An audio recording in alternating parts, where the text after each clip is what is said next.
হাসিনা ও আওয়ামী লীগের শেষ গন্তব্য কোথায়? পাপের প্রায়শ্চিত্ত কিভাবে হবে?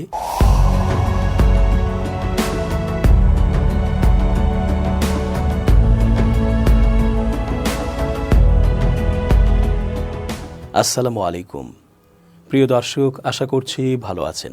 চেঞ্জ টিভির আন্তর্জাতিক চোখ অনুষ্ঠানে আমি এস.জি. রতন স্বাগত জানাচ্ছি আপনাদের সকলকে।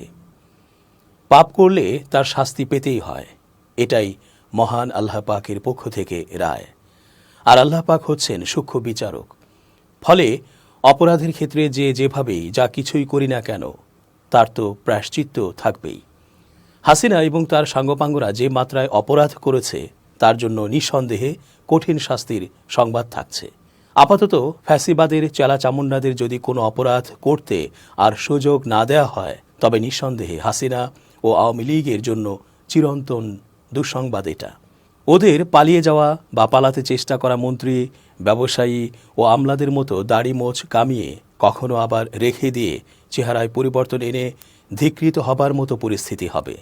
অর্থাৎ মুজিব, আওয়ামী লীগ, হাসিনা এই সকল নাম চেঞ্জ করে অন্য কোনো নাম ধরে বা কাম ধরে আবারও ফিরে আসার চেষ্টা করতে হবে হয়তো।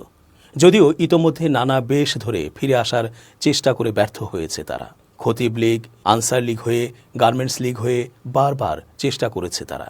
যে দলটি টানা 15 বছর ধরে জোর করে অবৈধভাবে ক্ষমতায় ছিল, বিক্ষুব্ধ শিক্ষার্থী জনতার আন্দোলনে গত আগস্ট থেকে তছনছ অবস্থায় আছে। দলের সভানেত্রী এবং বাংলাদেশের সবচেয়ে দীর্ঘ সময়ের অনাকাঙ্ক্ষিত প্রধানমন্ত্রী শেখ হাসিনা ভারতে পালিয়ে গেছেন। দলের অন্যান্য জ্যেষ্ঠ নেতাদের সবাই রয়েছেন আত্মগোপনে। সরকারি চাকরিতে প্রচলিত কোটা ব্যবস্থার সংস্কারের দাবিতে গত জুলাই মাস থেকে বিক্ষোভ শুরু করে শিক্ষার্থীরা। কিন্তু বিক্ষোভ দমনে আওয়ামী লীগের ছাত্র সংগঠন বাংলাদেশ ছাত্রলীগ এবং পুলিশ কঠোর ভূমিকা নেয়ার এক পর্যায়ে তা রূপ নেয় সরকার বিরোধী আন্দোলনে। পুলিশকে আগ্নেয়াস্ত্র ব্যবহারের নির্দেশ প্রদানের মাধ্যমে সেই আন্দোলনও দমন করতে চেয়েছিল আওয়ামী লীগ। তবে শেষ রক্ষা হয়নি। 5 আগস্ট সেনাবাহিনীর সহায়তায় দেশ ছেড়ে শেখ হাসিনার ভারতে গমনের মধ্য দিয়ে চূড়ান্ত পতন ঘটে আওয়ামী লীগ সরকারের। তবে তার আগে প্রায় 2 সপ্তাহে পুলিশের গুলিতে দেশ জুড়ে প্রাণ হারিয়েছেন প্রায় 1000 মানুষ, আহত হয়েছেন আরও কয়েক হাজার। শেখ হাসিনার দেশ ত্যাগের পর একটি অন্তর্বর্তী সরকার প্রতিষ্ঠিত হয়েছে বাংলাদেশে। নোবেলজয়ী অর্থনীতিবিদ ডক্টর মোহাম্মদ ইউনূস হয়েছেন সেই সরকারের প্রধান উপদেষ্টা। গত প্রায় 2 মাসে আওয়ামী লীগের মন্ত্রিসভার কয়েকজন সদস্যকে গ্রেপ্তার করা হয়েছে। সাবেক প্রধানমন্ত্রী শেখ হাসিনার বিরুদ্ধে করা হয়েছে শতাধিক হত্যা মামলা। এদিকে শেখ হাসিনাকে ফেরত দেওয়ার জন্য ভারতের প্রতি বাংলাদেশের বর্তমান অন্তর্বর্তী সরকার ও এই সরকারের সমর্থকদের আহ্বান দিনকে দিন শক্তিশালী হচ্ছে। বাংলাদেশের আন্তর্জাতিক অপরাধ ট্রাইব্যুনাল অর্থাৎ আইসিটির কর্মকর্তারা জানিয়েছেন, গত প্রায় 2 মাসে শেখ হাসিনা এবং তার অনুগত নেতাকর্মী ও কর্মকর্তাদের বিরুদ্ধে বহু অভিযোগ জমা পড়েছে এবং আইসিটি সেগুলোর তদন্ত শুরু করেছে। বর্তমানে ক্ষমতাসীন অন্তর্বর্তী সরকারের সমর্থকরা শেখ হাসিনার বিচারের যে দাবি তুলেছে, তাকে সমর্থন জানিয়েছে জার্মানির প্রথম সারির থিঙ্ক ট্যাঙ্ক সংস্থা German Institute of Development and সাস্টেনেবিলিটির জ্যেষ্ঠ গবেষক জাসমিন লোর্জ। দেশটির সরকারি সংবাদ মাধ্যম ডয়েচে ভেলেকে দেয়া এক সাক্ষাৎকারে বলেন, বাংলাদেশের গত 15 বছরের গোটা সময় শেখ হাসিনার নেতৃত্বাধীন সরকারের বিরুদ্ধে ব্যাপকভাবে মানবাধিকার লঙ্ঘন, বিচার বহির্ভূত হত্যা, বিরোধী দলের নেতাকর্মীদের দমন পীড়নের সঙ্গে সংশ্লিষ্টতার অভিযোগ রয়েছে। তাই আমি মনে করি মানবাধিকার লঙ্ঘন বিষয়ক যেসব অভিযোগ বাংলাদেশের বিগত সরকারের বিরুদ্ধে আসছে, অবশ্যই সেগুলোর তদন্ত প্রয়োজন। তিনি আরও বলেন, এটা ঠিক যে আওয়ামী লীগের সঙ্গে ভারতের যে ঘনিষ্ঠ সম্পর্ক, তাতে ভারত শেখ হাসিনাকে ফেরত দেবে এমন সম্ভাবনা প্রায় শূন্য। তবে তাই বলে বিগত সরকারের বিরুদ্ধে আনিত অভিযোগগুলোর তদন্ত করা যাবে না কিংবা থেমে থাকবে, এমনটা হওয়া উচিত হবে না। বিগত জুলাই থেকে 4 আগস্ট পর্যন্ত পুলিশ এবং বিগত সরকারের নেতাকর্মীদের হাতে যারা নিহত হয়েছেন, ইতোমধ্যে সেসব ঘটনা তদন্তের ঘোষণা দিয়েছে জাতিসংঘের মানবাধিকার বিষয়ক হাই কমিশন। সম্প্রতি ঢাকায় মানবাধিকার বিষয়ক হাই কমিশনের প্রতিনিধিরা সফরও করে গেছেন। জাতিসংঘ প্রতিনিধিদের এই সফরকে স্বাগত জানিয়ে লোর্চ বলেন, এটি খুব ভালো একটি উদ্যোগ, কারণ জাতিসংঘের তত্ত্বাবধানে যদি তদন্ত পরিচালিত হয় তাহলে তা নিরপেক্ষ হবে। আমি তদন্ত চালিয়ে যাওয়ার ব্যাপারটিতে গুরুত্ব দিচ্ছি আরও একটি কারণে। সেটি হলো ভবিষ্যতে বাংলাদেশে মানবাধিকার লঙ্ঘন হলে এসব তদন্তের ফলাফল তার রক্ষা কবচ হিসেবে কাজ করবে। শেখ হাসিনা ভারতে পালানোর পর গত 1 মাসে তার নেতৃত্বাধীন মন্ত্রিসভার কয়েকজন সদস্য ও উচ্চ পর্যায়ের নেতা গ্রেপ্তার হয়েছেন। অল্প কয়েকজন আওয়ামী লীগ সভানেত্রীর পদাঙ্ক অনুসরণ করে দেশ ছেড়ে পালাতে সফল হয়েছেন, আর বাকিদের সবাই বর্তমানে দেশের ভেতরেই গা ঢাকা দিয়ে আছেন।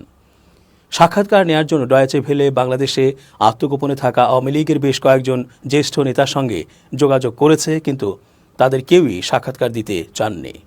সাক্ষাৎকার দিতে না চাওয়ার প্রধান কারণ, তারা ভয় পাচ্ছেন যে এখন সাক্ষাৎকার দিলে বর্তমান সরকার তাদের অবস্থান জেনে যাবে। শেখ হাসিনার দেশ ত্যাগের পর ডয়েচে ভেলেকে একটি সাক্ষাৎকার দিয়েছিলেন তার ছেলে সজীব ওয়াজেদ জয়। সেই সাক্ষাৎকারে জয় বলেছিলেন, এটা ঠিক যে শিক্ষার্থীদের আন্দোলন থামাতে যেসব পদক্ষেপ নেওয়া হয়েছিল সেসবের অনেকগুলোই ভুল ছিল, কিন্তু এটাও সত্য যে আন্দোলনকারীরা সরকারকে লাগাতার উস্কানি দিয়ে গেছে। আমাদের দলের অনেক নেতাকর্মীর ওপর হামলা হয়েছে, অনেকের বাড়ি ঘর জ্বালিয়ে দেওয়া হয়েছে। আর একটি ব্যাপার হলো, বর্তমান অন্তর্বর্তী সরকারের অনেক সমর্থক প্রচার করে বেড়াচ্ছেন যে আওয়ামী লীগ ধ্বংস হয়ে গেছে, কিন্তু তারা ভুলে যাচ্ছে যে আওয়ামী লীগ বাংলাদেশের বৃহত্তম রাজনৈতিক দল। এখন চুপচাপ থাকলেও আওয়ামী লীগ মরে যায়নি, দুর্বল হয়নি, বলেন তিনি। বাংলাদেশের অন্তর্বর্তী সরকারের প্রধান উপদেষ্টা ডক্টর মোহাম্মদ ইউনূস ইতোমধ্যে ঘোষণা দিয়েছেন যে রাজনীতি এবং প্রশাসনে প্রয়োজনীয় সংস্কার শেষে নির্বাচনের তফসিল ঘোষণা করা হবে। কিন্তু এই সংস্কার কার্যক্রম নিয়ে প্রশ্ন তুলেছেন জয়। ডয়েচে ভেলেকে তিনি বলেন, রাজনৈতিক প্রশাসনিক সংস্কার নিয়ে অন্তর্বর্তী সরকারের সঙ্গে আওয়ামী লীগের কোনো আলোচনা এখনও হয়নি। আওয়ামী লীগকে বাইরে রেখে তারা যদি দেশের সংস্কার করতে চান তাহলে সেটি অসম্ভব। বাংলাদেশের রাজনীতি বিশ্লেষক জাহেদুর রহমান এ প্রসঙ্গে ডয়েচে ভেলেকে বলেন, ব্যক্তিগতভাবে আমি মনে করি যে দল বাংলাদেশের সমস্ত রাজনৈতিক প্রতিষ্ঠান ধ্বংস করেছে, রাজনৈতিক প্রশাসনিক সংস্কার কাজে তাদেরকেও যুক্ত করা হলে তা হবে পুরোপুরি হাস্যকর একটি ব্যাপার। সেই সঙ্গে জাহেদুর রহমান আরও বলেন যে শেখ হাসিনা তার জীবদ্দশায় আওয়ামী লীগকে আবার জাগিয়ে তুলতে পারবেন, এমনটা তিনি এবং বাংলাদেশের অনেকেই বিশ্বাস করেন না। শেখ হাসিনা যদি দেশে ফিরেও আসেন, সেক্ষেত্রে তিনি পালিয়ে গিয়েছিলেন, এই দুর্নাম সর্বক্ষণ তাকে তাড়া করে ফিরবে। আমি এবং বাংলাদেশের বেশিরভাগ মানুষ মনে করে ভারতে নির্বাসিত অবস্থাতেই জীবন অবসান ঘটবে তার। হাসিনা পশ্চিমা কয়েকটি দেশে আশ্রয় নেওয়ার চেষ্টা করলেও তারা তাকে নিতে রাজি হয়নি। এরপর বাধ্য হয়ে ভারতে অবস্থান করছেন তিনি। ইতিমধ্যে তার লাল পাসপোর্ট বাতিল করেছে অন্তর্বর্তী সরকার। এ ধরনের পাসপোর্টধারীরা ভিসা ছাড়া ভারতে ৪৫ দিন বৈধভাবে থাকতে পারবেন। তবে ২ মাস ধরে ভারতে অবস্থান করছেন শেখ হাসিনা। কূটনৈতিক পাসপোর্টে তার বৈধভাবে অবস্থানের মেয়াদও শেষ হয়ে গেছে। এখন তিনি কোন স্টেটাসে ভারতে অবস্থান করছেন তা পরিষ্কার নয়। বিষয়টি ভারতের পক্ষ থেকেও খোলাসা করা হয়নি। নির্ভরযোগ্য একাধিক সূত্র জানিয়েছে, সর্বশেষ খবর অনুযায়ী যুক্তরাষ্ট্র ভারতের কাছে জানতে চেয়েছে শেখ হাসিনা কিভাবে, কোন ব্যবস্থায় দিল্লিতে অবস্থান করছেন। জবাবে ভারত নাকি বলেছে শেখ হাসিনা স্বল্প সময়ের মধ্যেই মধ্যপ্রাচ্যের কোনো একটি দেশে চলে যাবেন। বাংলাদেশের অন্তর্বর্তী সরকারকেও নাকি এই খবর জানানো হয়েছে। বিশ্লেষকরা বলছেন, হাসিনার গন্তব্য ওই ফাঁসির দড়ি, এতে কোনো সন্দেহ নেই, শুধু সময়ের অপেক্ষা মাত্র। আর আওয়ামী লীগকে বাংলাদেশের মানুষ এত ঘৃণা করে যে দলটির এই নাম ধারণ করে ফিরে আসার সম্ভাবনা ক্ষীণ। কিছু সময়ের জন্য বা ১০ বছরের জন্য, আবার কিছু ক্ষেত্রে সারা জীবনের জন্য নিষিদ্ধ করার দাবি উঠছে জোরালোভাবে। ২০২৪-এর শহীদদের প্রতি নির্মমতার স্মৃতিগুলো ভুলিয়ে দিয়ে খুনিরা আবারও বাংলাদেশের রাজনীতি করবে, এ হতে দেয়া হবে না। ইহকাল পরকাল ২ কালেই তাদের সর্বোচ্চ সাজা হবে ইনশাআল্লাহ। দর্শক, আজকের মতো শেষ করছি এখানেই। নিরাপদে থাকুন।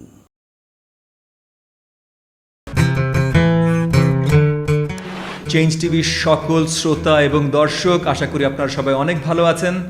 ১ জানুয়ারি ৫ বছর বর্ষপূর্তি চেঞ্জ টিভির।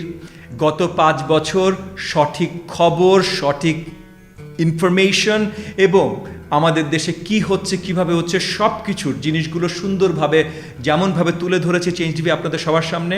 আমি আশা রাখি আগামী ৫০ বছরও যেন ঠিক একইভাবে, একই ইন্টেগ্রিটির সাথে, অনেস্টির সাথে এবং হাই কোয়ালিটি জার্নালিজমের সাথে তারা আপনাদের সামনে তুলে ধরতে পারেন। আপনাদের সবাইকে অসংখ্য ধন্যবাদ।